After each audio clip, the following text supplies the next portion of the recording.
Patience in the waiting, the tainting in the plaintive, skating in the matrix. How many ways must I unwind before it sinks in that I'm fine? How many days must the moons and the stars realign? Perhaps it's the pockets of moments that have me afraid. Perhaps they tell too good of a tale. When the protective coating sets sails, my subconscious precipitates smoke screens. Tell the world of my potential demise, where nothing proceeds but lies. Where my mind seeks the cruelest prize. Little did I know at the time. Wait, that was another lie. Hello everyone, welcome back to Poetry Journal Podcast. I am your host, Alex Murder. Hope everyone's having a good day. I think we're all preparing for winter right now, and it's safe to say if you're in London, you're probably having a somewhat miserable day. It's been raining for about 3 days or so. So not the most exciting times, but I think by now everybody know London for being that type of place. So it's kind of like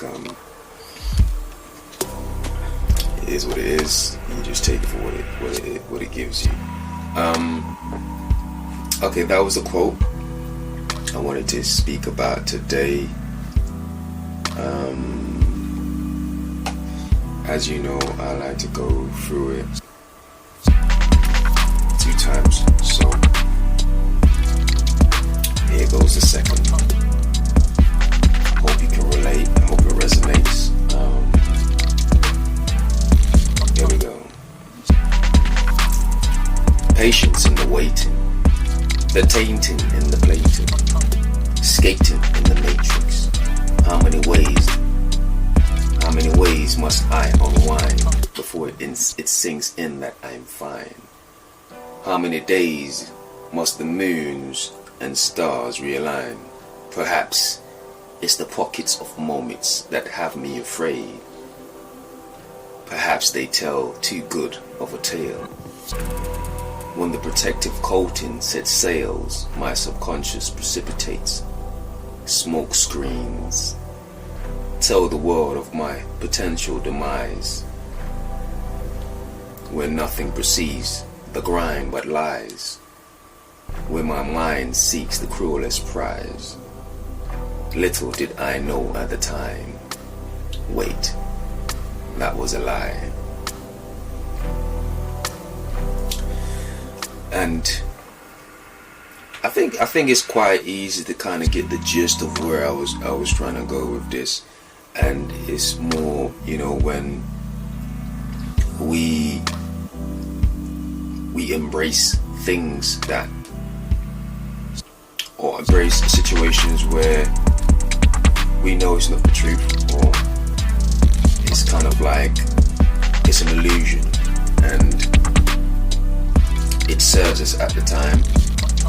Maybe it was meant to serve us for that specific period, but we get into a place of complacency, and this runs over into our lives where this is something that's is so long that it becomes a culture. It becomes something that we become rely upon. It becomes something that is transcendent in the sense that we pass it on to generations, pass it on to our kids, pass it on. And so at this point,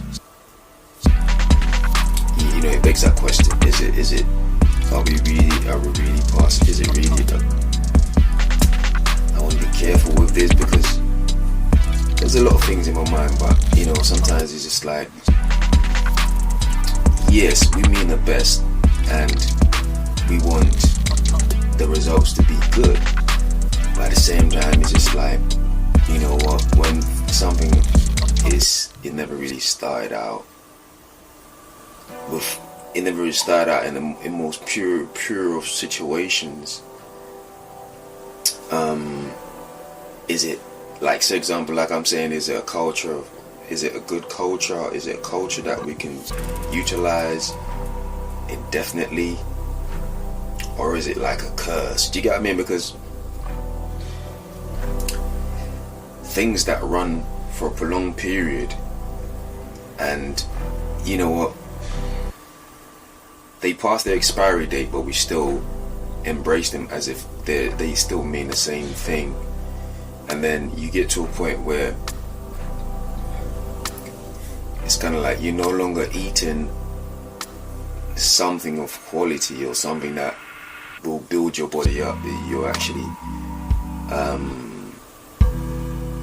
it's past the expiry date, so you're actually ingesting something that is filled with disease and maggots and bacteria, you know what I mean? And it's only going to do you harm at some point. So I guess that's the analogy that I'm kind of going towards with this whole piece that I've kind of depicted. So I guess I'll start with something. I guess I'll start with no question. It's something to think about. Is there such a thing as a good time where there isn't a sacrifice, where there isn't a cost for your moments of nice? Now I want you to stick a pin and just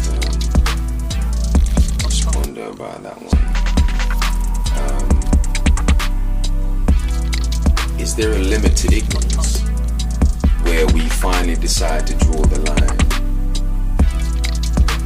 We all know that it is a rabbit hole that is not so small. Now I'm speaking of, when I say rabbit hole, I'm speaking of, like, say, not only ignorance but also ego. You know, I think those two are kind of intertwined, ego and ignorance. So when we decide to draw the line, we all know that these two words that I've mentioned, like a rabbit hole that is not so small, it can run for days, even years, and even then you still might not seek change. You might not seek change or see the need to be better or see the shortcomings of the situation.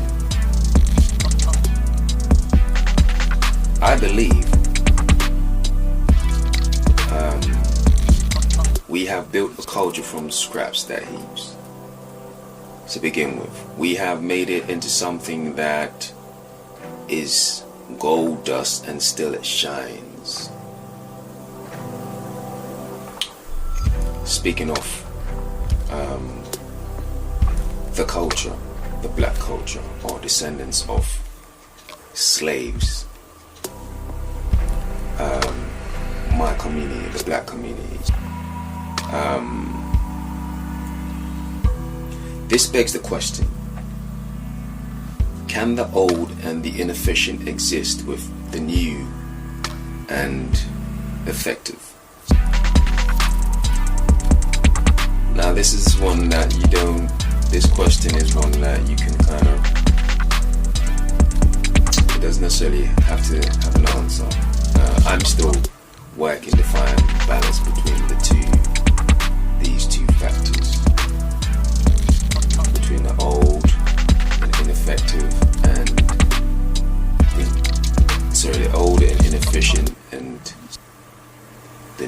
effective. I could go deeper with this, but I want to do something simple that everybody could kind of understand.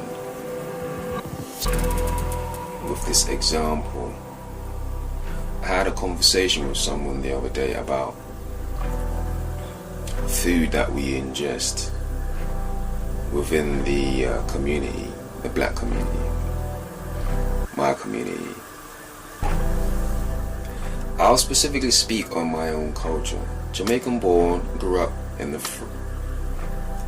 eating like fried dumplings, ackee, saltfish, fried fish, etc. The rice and peas, these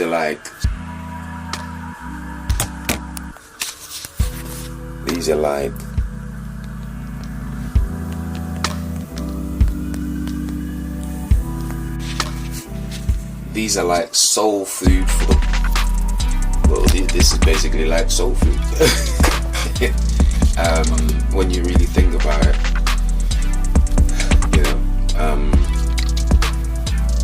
I'm sure you if you live in, like, say, anywhere in the West, or if you live in, like, say, anywhere in the UK or in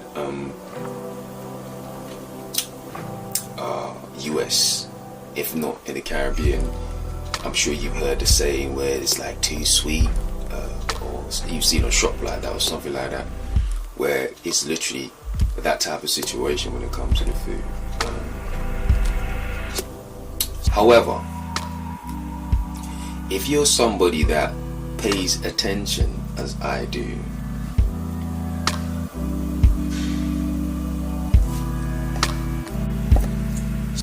you get to a point where you start to question what's going on, like what's the effect of certain things, etc., etc. And is the intention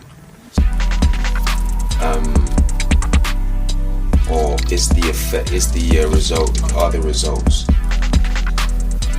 harmful for you? And in this case, I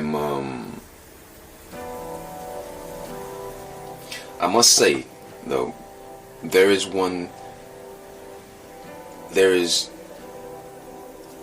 many sides there's many facets to this conversation when it comes to food, within Jamaican culture, Caribbean culture. There is one side of the culture that is all for the natural herbs and greens, and I must say that is, as I've grown, that is more what I've subscribed to now in this day and age. But the point still stands that a lot of what we consume, for the most part, as black people, was survival food. Speaking of people like, say, from the Caribbean, or like descendants of slaves from the other side of the pond in America, or even just like, like I said, the culture's kind of grown so much. You're speaking about food that we eat in the UK. I would include that as well. It fueled us to be the workhorse that they had forced us to be in slavery, right? However, I'm more speaking on I must mention that these foods, like I said, these foods are quite popular as well. In this day and age, in like modern day developed countries, developed places like the UK and the US. So these, I'm not only speaking of my own culture, I'm speaking of something that's very popular. Very popular types of food that we know of. And I'm saying all this to say that, in my opinion, if I'm being honest, I think a lot of what I've observed and what I think is that a lot of us are dying because the food is killing us. I'll read this quote, and this was taken from a research paper, and I will have the link so anybody can read, and they have information to back up, the overall report that was written. It says, compared with the general UK population, the burden of chronic disease such as obesity, hypertension, type 2 diabetes, and stroke is much more greater for people of Black, African, and Caribbean ethnicity, with earlier development, higher overall incidence rates, and poorer outcomes. And so it stands out to me that I'm saying, and this is just a theory of mine. Of course, there's factors, there's evidence to back up. Like I said, if you read this paper, you'd see that a lot of the situation with hypertension, type 2 diabetes, stroke are all a big factor because of the food. Another factor, of course, is acculturation. So not only are you eating the cultured food, you're also eating the food that you're not cultured to have, which are more prone to be even higher in the sugar and the salt and the oil. So, which brings us to here. And so that's pretty much what I really wanted to add to the whole brain tease, if you will. Which brings me back to my question. Is there such thing as a good time without a sacrifice? I believe there is always an exchange. A sacrifice, as I said, it translates to many currencies in life. Ye be the judge of what? You be the judge of the one that works for you, that helps you build yourself, as opposed to the one that breaks you down. And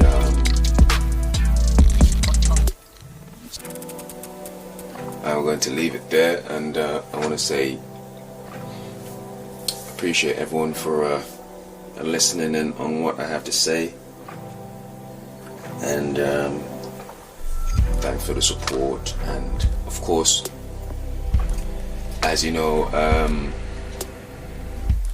these are just perspective of a poet, and but sometimes I like to bring a bit of information to it, not just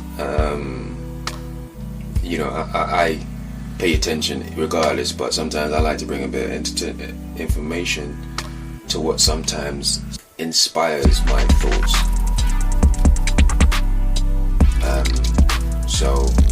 But of course, if you want to read,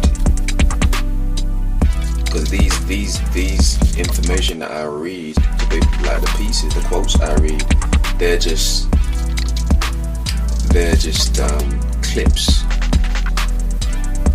not the whole thing. So if you really want to read my work, just reach out on Amazon and find my books. There's Poetry Journal. One that I would recommend would be Poetry Journal Growing Pains. This is one of my most prized books. It depicts a journey that I'm really proud that I've experienced, because it made me the person I am today. And there's a lot of emotional tools in this book also. You know, it can be certain things, certain pieces are quite therapeutic as well. So I would say anybody could reach out and read a copy of this on Amazon. If you have Prime, for example, it's free. Prime members to read on Kindle. So check it out and see if you like what you read. But of course, like I said, thanks for everyone for tuning in and listening to what I have to say. I appreciate the support. Until next time, take care.